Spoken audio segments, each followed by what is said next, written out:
DC surpreendeu os cinéfilos anunciando o cancelamento do filme dos Novos Deuses, a adaptação que estava sendo dirigida e co-escrita pela Ava DuVernay, que é uma indicada ao Oscar. Mas você sabia que a DC tem um longo histórico de projetos que foram cancelados / abandonados? E eu vim aqui nesse Rafa Explica, pois é, voltamos com esse quadro maravilhoso para poder falar sobre exatamente outros projetos da DC que foram deixados para trás. Tem coisa aí, gente, que é grande, viu? Envolve Superman, Liga da Justiça e até mesmo Lanterna Verde. Vem comigo.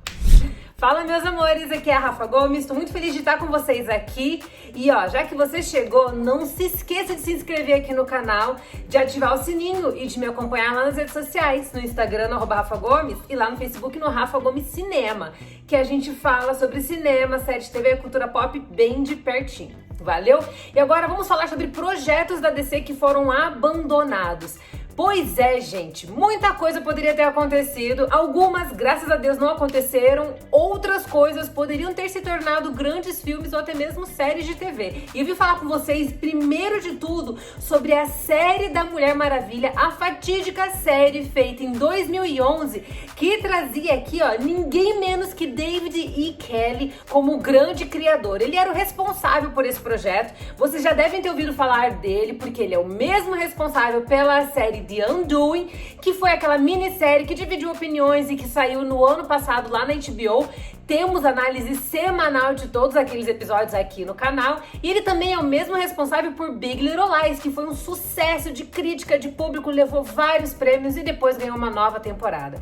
Pois é, essa série de 2011, gente, chegou a ter até o seu episódio piloto gravado, mas as reações não foram nada positivas. E antes mesmo disso, o projeto já sofreu problemas, ele pertencia à emissora NBC, e aí o roteiro não estava agradando muito a galera, não. Quando algumas informações relacionadas ao roteiro foram publicadas, a galera no Twitter foi lá com seus dedinhos pegando fogo, porque a galera do Twitter gosta de destilar por lá, né?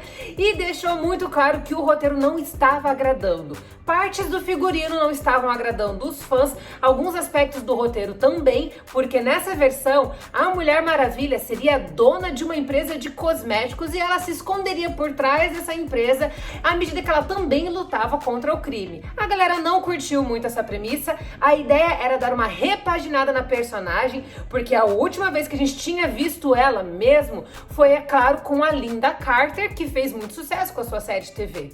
Pois bem, a galera não gostou e o projeto que trazia a Adrienne Palek, que estrelou a série Friday Night Lights, acabou sendo engavetado. Mas você consegue achar aí no YouTube alguns takes do episódio piloto que foi gravado, algumas imagens dela também com o figurino da Mulher Maravilha, só que tudo vai ficar apenas nisso mesmo, porque a Warner, obviamente, já não tem propósito nenhum em lançar esse projeto. Outro fatídico e polêmico projeto foi o Superman Lives, de 1997. Os filmes do Batman do Tim Burton tinham feito um sucesso grandioso, tanto com o público quanto com a crítica, e a Warner estava disposta a investir em uma versão do Superman que seria bem dark. A pegada era sombria e ainda contava com um uniforme, gente, que era translúcido, sabe? Era um uniforme que mostrava os órgãos do herói. Eu não sei como que eles acharam que esse rolê ia funcionar. Mas Superman Lives teve um grande problema, e esse grande problema é o nome do produtor, Jon Peters, porque ele tinha uma série de critérios específicos que ele queria que fossem usados na produção. Ele queria uma pegada bem dark, chegou a contratar 2 roteiristas que não se deram muito bem com o projeto, não corresponderam às expectativas. Eu estou falando aqui de Jonathan Lankin e depois de Gregory Poirier, mas o projeto acabou caindo nas mãos de sabe quem? Kevin Smith, conhecido popularmente como o grande nerdão dos quadrinhos. Kevin Smith, naquela época, nos anos 90, não era muito conhecido. Ele tinha feito o filme cult O Balconista, que lançou lá no Festival de Sundance e que é um dos filmes que eu adoro demais, mas ele não era esse cara tão aclamado que já dirigiu episódios de Supergirl e que também tem uma ótima e muito sólida relação com a Warner. Naquela época ele ainda era bem desconhecido, foi contratado para fazer o roteiro, ele fez um roteiro roteiro que se aproximasse muito da versão dos quadrinhos do Superman. Era uma coisa que estava ali se comunicando muito com os fãs das HQs, porque o próprio Kevin Smith também é um fã das HQs. Só que o produtor não gostou do projeto, pediu muitas alterações, tentaram mexer bastante no roteiro para deixá-lo com uma pegada um pouco mais dark, que não é muito a perspectiva do Superman. Não conseguiram, mas ainda assim, por mais que eles tentassem ajustar o roteiro e isso fosse muito frustrante para todo mundo envolvido no projeto, a Warner continuava investindo a sua grana ali em Superman Lives. E, gente, chegaram a gastar 50 milhões de dólares em um projeto que nunca foi pra frente. Esse valor gasto não apenas foi para pagar o Tim Burton e o ator Nicolas Cage, que foi o famigerado intérprete desse Superman que nunca foi para frente, como também serviu para bancar os custos de várias versões do uniforme, nenhuma delas que acabou caindo no gosto de toda a equipe de produção. Mas a gente tem ali diversas imagens, alguns registros dessa época tão esquisita que a Warner estava tentando fazer esse filme vingar, e essa história cheia de oscilações, de mudanças, de trocas e de alterações no roteiro também chegou a ser alvo de um documentário lançado em 2015. Pois é, graças a Deus que Superman Lives não foi pra frente, porque imagina a gente ter mais do que essa imagem aí do Nicolas Cage como Superman na memória. Acho que ninguém tinha muita estrutura pra isso não, né? Ainda bem que a gente tem o Henry Cavill como o nosso Superman e que eu espero que permaneça assim por muito tempo. Mas vocês acham que Superman teve só aquele perrengue? Porque nos anos 2000, J.J. Abrams foi contratado para fazer Superman Flyby. J.J. Abrams é um cara de grande renome, tanto na Disney como até mesmo na Warner, né? Mas naquela época, ele era mais conhecido apenas pela série Alias e ele estava começando a consolidar os seus trabalhos na TV. Ele ainda não era um cineasta de mão cheia, não tinha dirigido, ele era muito conhecido também por ser produtor no ambiente televisivo. Foi contratado pela Warner para desenvolver o roteiro de Flyby, só que também as coisas não foram nada bem. O roteiro é uma história de origem centrada em torno de uma guerra civil kryptoniana entre o pai do Superman, Jor-El, e o tio Katazor. Superman é enviado à Terra e a história cobre muito terreno que a gente já conhece. Ele é adotado pelo Jonathan e pela Martha Kent, acaba se apaixonando pela linda repórter Lois Lane, que aqui, nesse contexto, tá investigando um agente do governo chamado Lex Luthor. J.J. Abrams terminou o roteiro em 2002 e Brett Ratner foi contratado para dirigir o projeto depois do sucesso de Hora do Rush, que é aquele filme buddy cop que a gente ama pra caramba.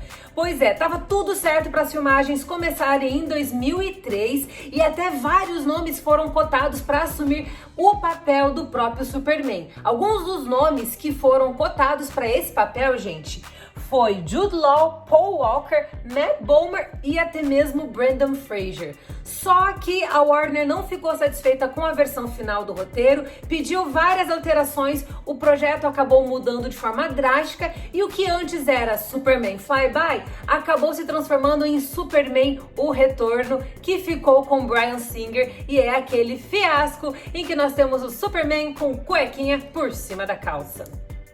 Pesado, né?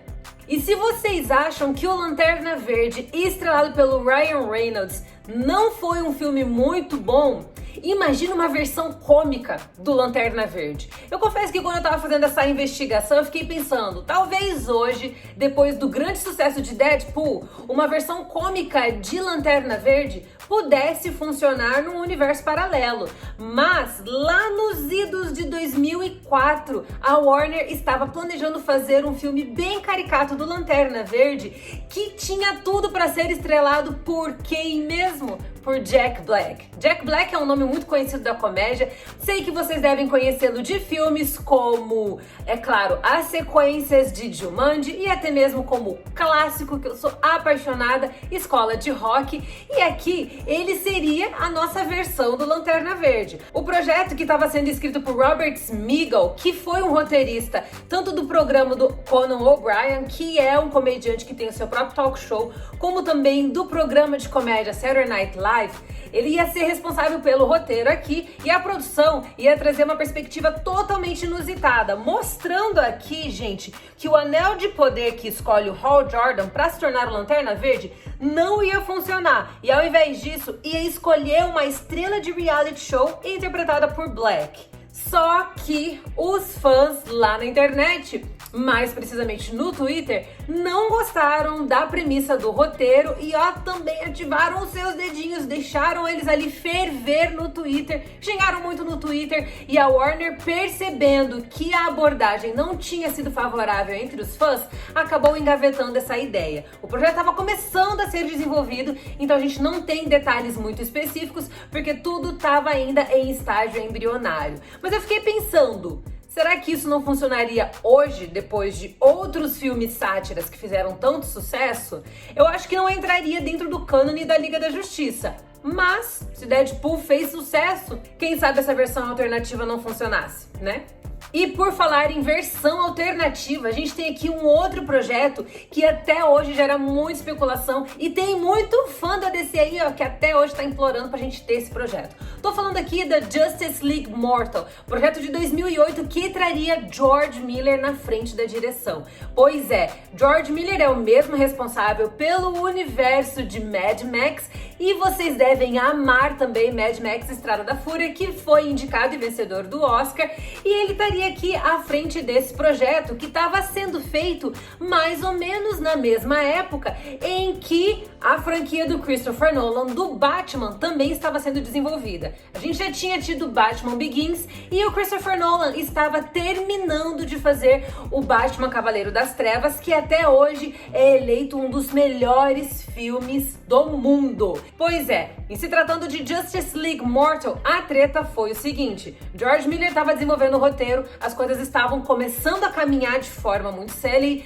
já tínhamos todo o elenco da Justice League Mortal escalado. Armie Hammer, pois é, o polêmico Armie Hammer seria o intérprete do nosso Batman. E nós teríamos aqui um filme que era composto por outros grandes nomes, como DJ Coltrona como Superman, Megan Gale como a Mulher Maravilha, Adam Brody lá de The O.C. como o Flash, no caso aqui o Barry Allen, o Common, que é um vencedor do Oscar, ator e músico, viveria o Jon Stewart, que é o Lanterna Verde, e o Santiago Cabrera seria o Aquaman, com o Hugh Keays-Byrne como o Martian Manhunter e a Zoe Kazan como a Iris West, com Jay Baruchel como Maxwell Lord e a Teresa Palmer como Talia al Ghul. Pois então, as filmagens do filme aconteceriam na Austrália, que é a terra natal do George Miller, mas a Warner suspendeu a produção porque estava achando que o orçamento estava muito grande. A produção já estava com um orçamento de 200 milhões,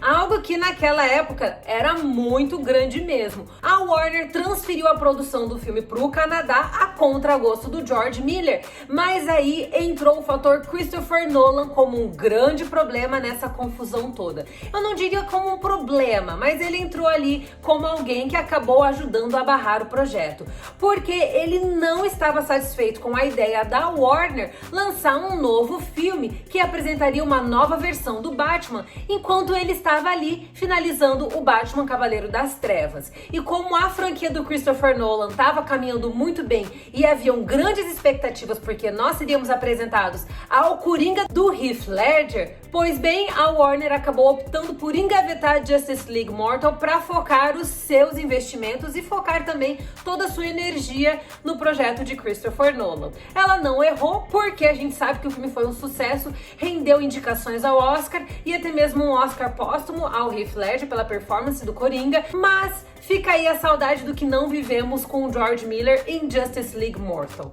Pois é, gente, esses são alguns dos projetos da DC que não foram pra frente. Se você se lembra de mais algum, conta aqui pra mim nos comentários, ok? Vamos trocar figurinhas e não se esqueça de me acompanhar lá nas redes sociais, no Instagram, no @Rafa Gomes, e lá no Facebook, no Rafa Gomes Cinema. Estou esperando você. Valeu, um beijo pra todos vocês e a gente se vê na próxima.